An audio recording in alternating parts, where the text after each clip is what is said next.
This is Misti Green, and you're listening to the I Lead Misty Blue podcast, where strategy meets soul and faith finds its voice. Have you ever taken a moment to consider the design of the ark?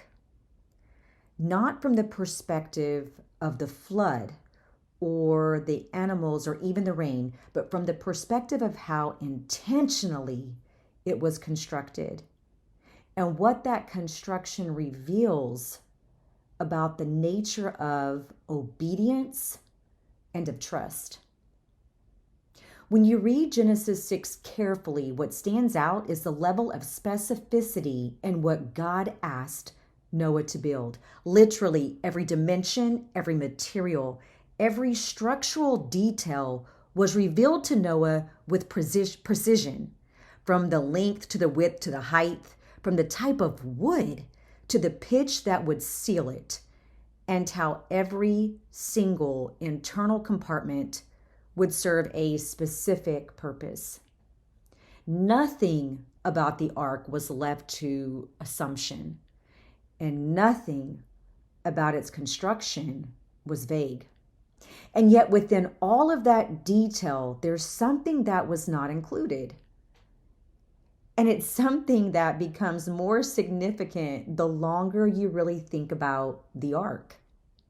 There was no mention of a mechanism for Noah to control where the ark would go once the waters rose. There was no rudder to guide direction. There were no sails to catch momentum. And there was no structure that allowed him to determine timing or even destination. What this story revealed to me is that the ark was not designed for navigation. The ark was designed for preservation. That distinction becomes important because it reframes the entire way that the assignment was given to Noah. When Genesis 6:22 tells us that Noah did everything just as God commanded him, it is not simply affirming Noah's obedience in building the ark. It's revealing that his role was never to understand. It was never to manage what would happen next. See, Noah's role was to follow the instructions he had been given and to trust that what God asked him to build would be sufficient for whatever was coming. By the time we reach Genesis 7, the nature of that trust becomes even clearer.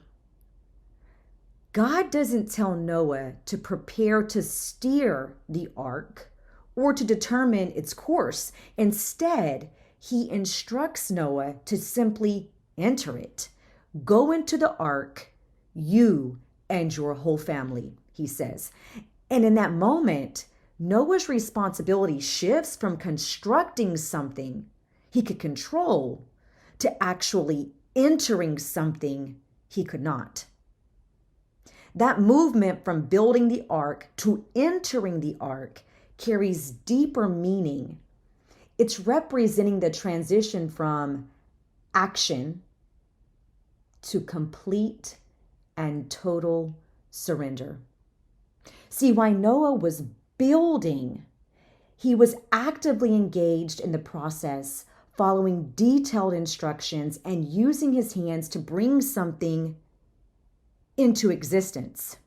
Once he entered the ark, however, his role changed. He was no longer responsible for what was to happen to the structure. He was responsible for trusting the one who gave the vision for the structure and relying on the one who outlined every instruction for building it. But there came a point when Noah's charge was simple. His charge was to remain within the structure.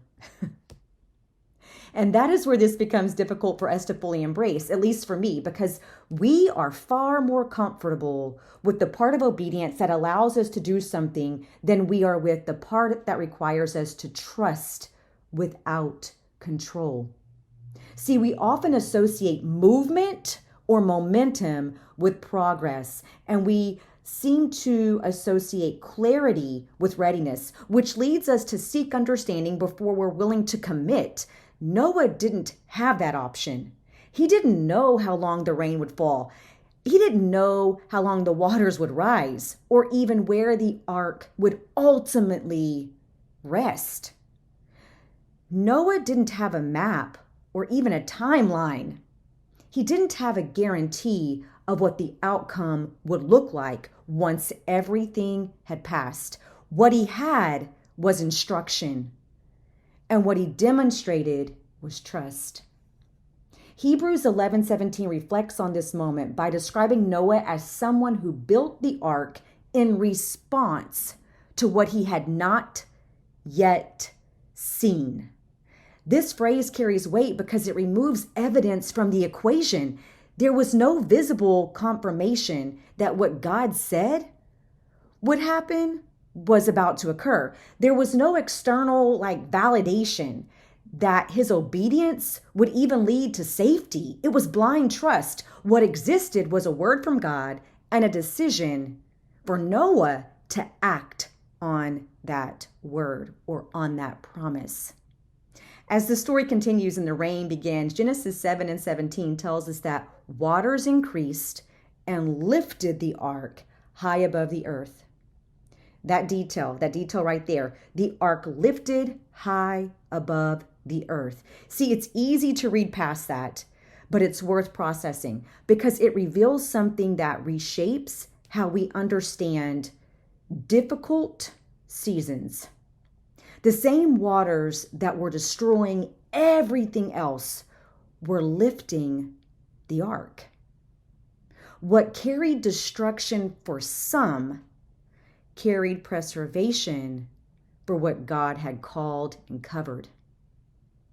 See, the storm didn't press the ark. It preserved it. It carried it. That realization offers a different perspective, especially for those who find themselves in seasons that feel uncertain or even overwhelming. There's often an instinct to escape what feels unstable, to regain control where control has been lost, and to move away from anything that introduces discomfort. And yet there are moments when what feels like instability is actually movement, and what feels like loss of control is actually divine direction. Psalms 29:10 reminds us that the Lord sits enthroned over the flood. What does that mean? It means that even in the midst of what feels chaotic, His presence remains steady and doesn't lose its footing. If God reigns over the flood, then the flood itself isn't outside of God's authority. And if it's not outside of God's authority, then the experience of being carried by it is not evidence that something has gone wrong. Maybe it's evidence that something is being directed in a way that doesn't require your control. This challenges the way we often interpret responsibility because control can feel like a form of security. It can give the impression that we are actively participating in the outcome, that we're managing what needs to be managed, and that we're ensuring a particular direction. However, there are times when control is less about responsibility and more about trusting the discomfort with uncertainty. Faith, on the other hand, requires a completely different posture. It requires the willingness to remain in what God has established without trying to alter its direction. And for many of us, that is hard. Genesis 8:1 tells us that God remembered Noah. I love when scripture says God remembered.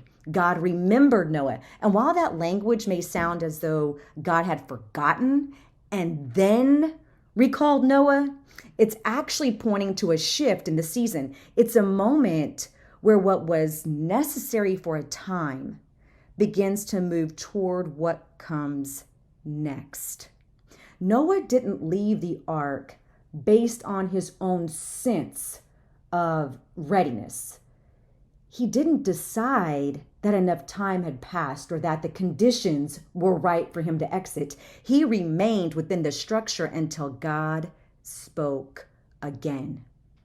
That kind of waiting is not passive. It is intentional trust. It's the discipline of remaining where you have been placed until direction is given, even when you would prefer to move forward or to move out of where you currently are. There are people who find themselves in seasons where they feel suspended. We've talked about that before, where progress isn't really visible in the way that they would expect, and when control feels just out of reach. And there's a level of discomfort that settles. In those moments, it's easy to interpret that experience as a delay or stagnation in your process. However, the ark was not designed to accelerate Noah's timeline. It was designed to preserve his life and his lineage. Sometimes the purpose of a season isn't advancement, it's preservation. Isaiah 43:2 reminds us that when we pass through the waters, God is with us. And that promise doesn't remove the presence of the water. It reframes it. It shifts the focus from what is happening around us to who is present with us. The ark had no steering mechanism because Noah was never meant to direct its course. He was only meant to trust the one who held and controlled the waters. And that same principle applies now, because there are moments where knowing where you are going is not what establishes your safety. It's in trusting who is guiding your course. There's a kind of rest that comes when you release the need.